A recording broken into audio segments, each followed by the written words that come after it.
Hi, this is Dr. Karen Wilson Starks, your host for the Voice of Leadership and for Dr. Karen Speaks Leadership. And today I want to share a story of something that's going on at my house that's related to raccoons, squirrels, and magpies. And on the back end of it, I'm going to share some observations and also some lessons that are important for human beings to take away from all of these crazy experiences. Well, first of all, I live in a place where there's a constant need to adjust in the ecosystem. Many species attempt to live together peacefully, yet there are constant turf wars between rabbits, deer, foxes, squirrels, raccoons, and lots of different birds, especially robins and magpies. Now, magpies are the dominant birds. They're the alpha bird, large and in charge in the neighborhood where I live and certainly at my house. And of course, in addition to all of these animals, humans, we have to figure out how to live here too. So, one of the things that's interesting about the birds is that instead of building nests in trees like normal birds might do, they attempt to build nests on the side of the house. So, we regularly have to chase them back to the trees, dismantle the nest. And I'm assuming that because we have a lot of high winds here in Colorado, that may be one of the reasons why they try to build the nest on the house because it gives them more protection. However, it does tear the house down, and it's really a problem and we really can't effectively coexist with the birds building nests on the house, so we have to remove them. Now, the worst problem that we have with the wildlife is that squirrels and raccoons periodically will gain access to the attic. Now, this is not a living space attic, it's rather what I call the rafters. It's a large, a very vast, long, dark area where the roof is sloped and it's filled with insulation. They usually get in because there's sort of like a lower roof porch where there are some air vents. They used to get in through that, or they somehow figure out a way to climb down the chimney and cross over through the chimney. Well, we've had those vents, we've had grates put on the chimney. We had to replace those and get even stronger ones because raccoons and squirrels have strong teeth and they can chew through a lot of these things. So for right now, it looks like all of that was secure. And so the person who had been doing our animal removal looked at it and said, well, there's no way they can get in through these access routes how they had been getting in. So that sounded good. And then this last incident when I knew something was up there and it was really big. So I'm figuring it was probably raccoons this time. And our person who used to do this for more than 30 years has retired. So we had to go with a new service. And so the new service was going to come and check it out and see what was going on. And what they discovered is that these raccoons had dug a hole in the roof on the back side of the house where it would be hidden from view. And that's the access that they were typically using now. So, what you have to do when this happens is you have to set traps, and typically they've been set on the roof. You catch the animals, and once you feel like you've caught them all, you then transport them about 30 miles at least away, or they'll find their way back thinking that this is their home and they'll come back in.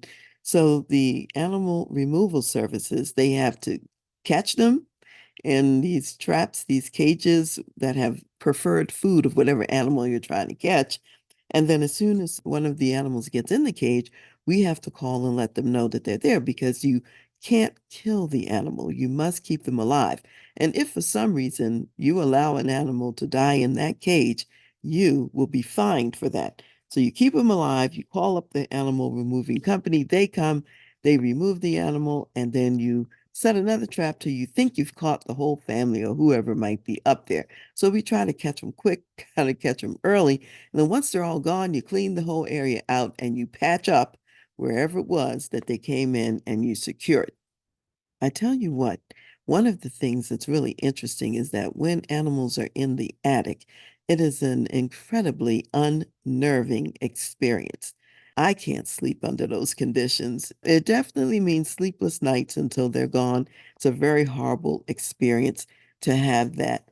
Now, typically in the past, when we've had to trap these animals, the traps are put on the roof very near where their access point is, how they're getting in, and that's where they get trapped. Now, this new company felt that it would be a better approach to put the traps on the ground because raccoons really can't climb up the house the way squirrels can. They have to access the house by going, in our case, they believe from tree to tree. So they think they're getting going tree to tree and then jumping onto the roof that way. So this is what was new and different is that the traps were on the ground. But we were concerned about that because we have so many other animals, rabbits and squirrels and birds and everything else, and we didn't want to be catching all of these other elements in the wild besides the raccoons who we're trying to catch. Nevertheless, the company insisted this was the best way. So it wasn't too long. There are a couple traps set out there, and there was one that was in the front yard right at the base of a tree. And I noticed that there was a deer getting awfully close. And so I had to make the deer go away because the deer is too big to get in the trap, but he could bend down and get his head cut or get a foot caught in the trap, and that would be a horrible thing. So we didn't want any of that. So the deer left. And then not too long after that, next thing I know, I hear a magpie call. Now we have magpies over here, so I'm used to hearing the bird call, but this one was different. And my husband and I were sitting in the dining room where you can look out the front window. And I said, there's something going on out there. That's not a normal magpie call. I think this magpie is giving a distress signal. And then all of a sudden, all the magpies in the community came over, gathered around to see what was going on. They were making all kinds of noise. They had surrounded the cage outside, and there was a magpie stuck in this trap. And so it was interesting how, even though one magpie was stuck in the trap, the whole community rallied around the magpie. They tried to get him out. There was nothing they could do to get him out. So they were calling for help, signaling an alarm. So we called the animal removal company, and they didn't come immediately or right away. However, they eventually came and let the magpie out of the trap. Now, you would think that this magpie would have learned its lesson, and certainly the others in the community as well, because they had been trapped in there. And by the way, the food that was in the trap was food that raccoons like, not food that magpies typically would eat, not food that squirrels would eat, because we didn't want to catch squirrels and magpies. Well, I'll tell you, not too long after that, maybe the next day or 2 days later, another magpie gets trapped into the trap. Now, this time, when the magpie got trapped in the trap, the community did not rally around the magpie. Now, I don't know if it was the same magpie or a different one that got in the trap. However, the community just let them stay in there. They didn't make their distress calls or anything like that. Whereas before, they set up the vigil together. So I thought this was rather interesting, and I wanted to know, well, why didn't the magpie community rally this time? I don't really know the real reason. However, I thought it was interesting, and I did some speculations in an anthropomorphic way, thinking about it from a human perspective. Maybe they had already warned the magpie and he didn't listen and went back in the trap anyway. So it's like, why waste our breath? We've already told you this isn't the place to be. We've already sounded the alarm, called for help. So you're on your own now. That's a theory or a possibility. Or perhaps the magpie community decided that there wasn't any real danger because the magpie didn't die. He actually ultimately got out of the trap the first time. So he got food and he got out of the trap. So again, no real danger. He lived to see another day. And as for the magpie in the trap, he was willing to take a risk and to have a temporary loss of freedom because he did expect to get freed again. And of course, we had to call the animal service and have this magpie released from the trap again. Now, after about two or three magpies in that particular trap, the animal removal company moved that cage to another location, and that was probably a good idea. Now, I'll tell you, there were a couple more magpies that still got trapped despite the move of the traps, and we also had two squirrels that got trapped in these traps, even though this was not squirrel food in there. Now, as far as this recording is concerned, there have been no raccoons in the traps, and I haven't heard any raccoons in the attic either. So they're taking a hiatus. Maybe they know there's danger in the neighborhood, danger in the vicinity. I'm thinking about all of this. There are some human lessons out of this experience with trying to trap these persistent animals, I'll say. And I'm no ornithologist or bird expert, so those of you who are may have some better notions about what the birds are doing and why they're doing what they're doing. Nevertheless, here's what I'm thinking about. So one concept I want to talk about is what I refer to as easy food for free. It's possible that those magpies might have thought to themselves, and even the squirrel, I can get free food without working, without searching, without hunting for my food. And mind you, this was not ideal food for magpies and not ideal food for squirrels, yet they could get the free food rather than their best food. And I was thinking about that in terms of what it could mean for us as humans. What about at work, for example, the golden handcuffs that we sometimes have on us because we're working in a job, in a workplace where we're getting great pay, we're getting great benefits for the free food, if you will. The food is not really the best for us. It's not the job that we like. It doesn't best match our skills, but we decide to be trapped there for a while because of the fact that it is free food and there are some benefits to having the free food, even though we lose our freedoms to some extent, even for a little while. Now, it's interesting. The bird isn't saying to himself, well, what opportunity am I missing when I'm trapped and I can't fly and live my normal life? We don't know how long you're going to be there. You're not in charge of what time you get left out of the cage. And sometimes they were in there for a reasonably good period of time. The service didn't always come immediately. Is that free food really worth losing my freedom? I wonder about that. We know that birds are designed to fly and to soar, not to be trapped in a cage. And squirrels are designed to climb trees and to roam over a large territory in the neighborhood.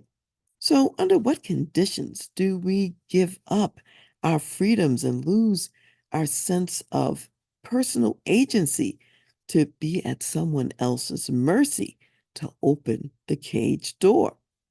So, for how much imperfect food are we willing to sacrifice our freedoms and our personal agency? These are important questions to consider. Or how often do we fail to heed the community warnings to the point that the community even stops talking to us and they say to themselves, well, if you want to be trapped in a cage, then let us just go on with our lives and you're making your own decision for what you want to do. So the bottom line of all of this is that free food isn't really free. There's a cost to it. So again, if you've got the golden handcuffs at work, that free food that's not best for you, that free food that's kind of easy food isn't really easy if you really stop and count the cost. Another analogy of this being trapped is some people, some of you out there listening now, might even be trapped in undesirable personal relationships because it seems easier to be taken care of, though in reality, you are trapped. You're trapped in a scenario with someone who may not be best for you. They may not be the best provider, and what you have to pay to have that care is really, really high and often quite undesirable. Yet people stay in these undesirable relationships. They stay in these traps for that free food, which, as I said, isn't really free. And then on the third point, I'd say this: we sometimes give up our freedoms for the promise of free food in our governments, particularly our national and federal governments, we are willing sometimes to lose our personal agency because of whatever that government may be promising. And of course, in reality, when you put yourself in that position and now you're dependent on this government, they don't always come through in the way that they said they would or in the way that they promised to. So here we are in time, kind of located between Flag Day and between Independence Day in the United States. And I'm reminded that our U.S. flag stands for freedom, liberty, and justice. And some want to willingly just give up these freedoms for the free and imperfect food that's not ideal. That's not ideal for you. When in fact, we could just go to work and get the food that we want to get and live a free life, not trapped in a cage one way or another. So, whether we're talking about the golden handcuffs at work, we're talking about the undesirable personal relationships, or even at the countrywide government level, we can choose to be free, at least in the United States so far, rather than to be trapped. So, as people, we have more choices than magpies, squirrels, and raccoons because we are made in God's image. We're made in God's image in such a way that we have agency, we have intelligence, we have creativity, and guess what? We can stop bottom feeding from the ground traps. We can soar and climb in the freedom that God has given us. We can fulfill our God given purpose.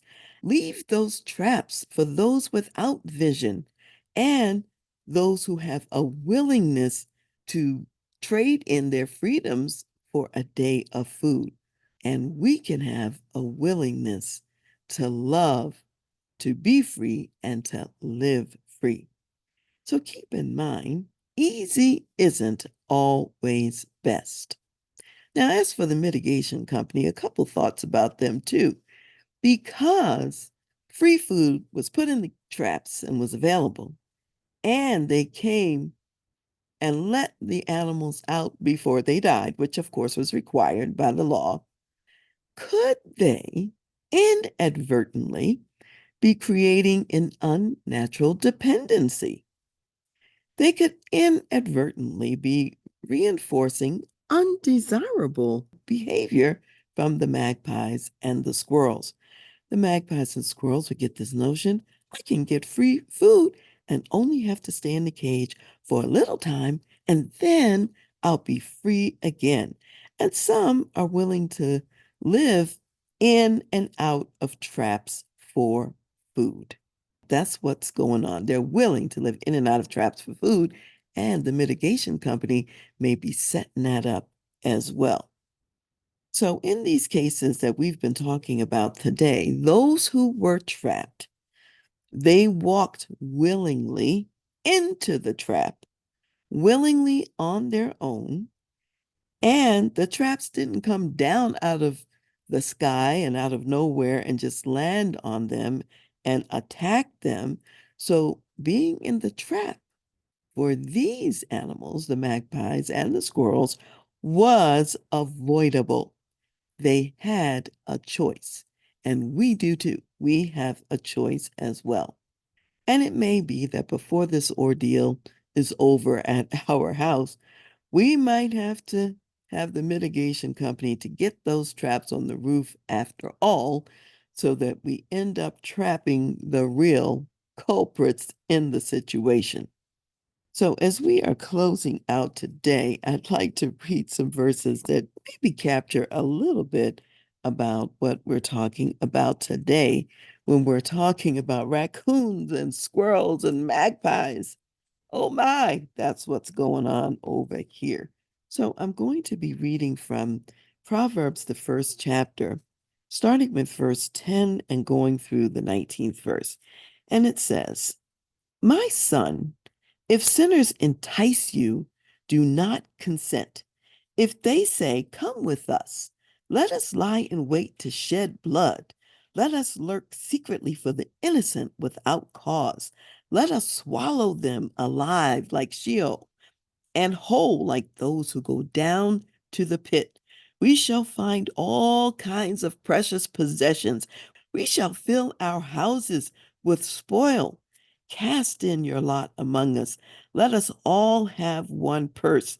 My son, do not walk in the way with them. Keep your foot from their path, for their feet run to evil, and they make haste to shed blood. Surely in vain the net is spread in the sight of any bird, but they lie in wait for their own blood. They lurk secretly for their own lives. So are the ways of everyone who is greedy for gain. It takes away the life of its owners. So when we think about the traps that exist in our world, these traps are designed to take away your own life. And if you set traps for others so that you can get what they have that doesn't belong to you, like Haman of old, who built the gallows for Mordecai, he was hanged on those very same gallows himself.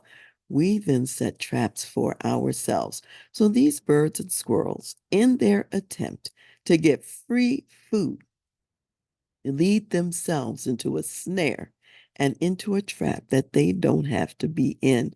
And how do they know if they really will get let out? There could be a time when they're trapped permanently, when they're not let out of the cage, or when they might accidentally stay in there too long in the 90-degree heat and perish before anyone rescues them. So let's heed the warnings. Let's work for our food. Let's be willing to pay the price for freedom and for agency at work, in our personal lives, and even in how we relate to our country and government. So have a blessed day. Fly, climb, walk, run in the freedom that God has given you, and eat the best food, the food that He has ordained for your safety and for your health. And I'll see you next time. Hi, this is Dr. Karen Wilson Starks, President and CEO of TRANSLEADERSHIP Incorporated. Did you know that workplaces can make a significant difference in the lives of people, and that you can create a positive culture that gets positive business results and also produces positive life experiences for your employees and your clients and customers? You can make a significant contribution to the world by creating the kind of culture where your people can bring their gifts to provide the most relevant and excellent products and services to your marketplace. What the research shows is that companies with excellent leadership are also more profitable. So as you flourish and as you grow in the world, you can do more for yourself as well as for others. So if this is resonating with you and you want to create a positive, profitable, and powerful corporate culture, and you care about succession, leaving the organization in a better position than when you found it, do keep in mind that that kind of legacy is something that's intentional. And I am happy to partner with you to take your organization to the next level and create that positive leadership culture. So reach me at Dr. Karen, at transleadership.com. Hi, it's Dr. Karen here.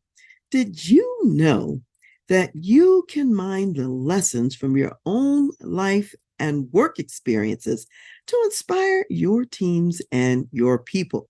So, in my book, Lead Yourself First, the Senior Leader's Guide to Engaging Your People for Greater Performance and Impact, I share snippets of my life experiences from childhood all the way up to adulthood. I also share what I learned from these experiences, how that learning informs how I lead today, and I share some examples of how I facilitate my client success with these same principles. So I invite you also to apply the same methodology to your life with reflection questions at the end of each chapter. So when you lead yourself first, you then have a foundation for leading others. In chapter 2, which is called Run Your Own Race, I share some stories from my days as an active duty Army officer when my approach to running the 2 miles for the physical training test and also my approach for the 12-mile forced road march had to be different from what other people did. So what I would say is dare to be different. Find your own success formula. Sometimes what works for you is different from what works for others. So remember to run your own race and remember to get your own copy of Lead Yourself First, and you'll find resources for how to run your own race.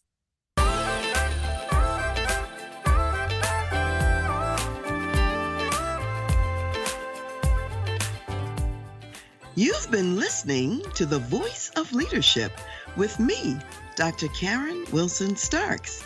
And I want to give a special thanks to jazz saxophonist Ron McMillan for granting us permission to use his gifted music on our show.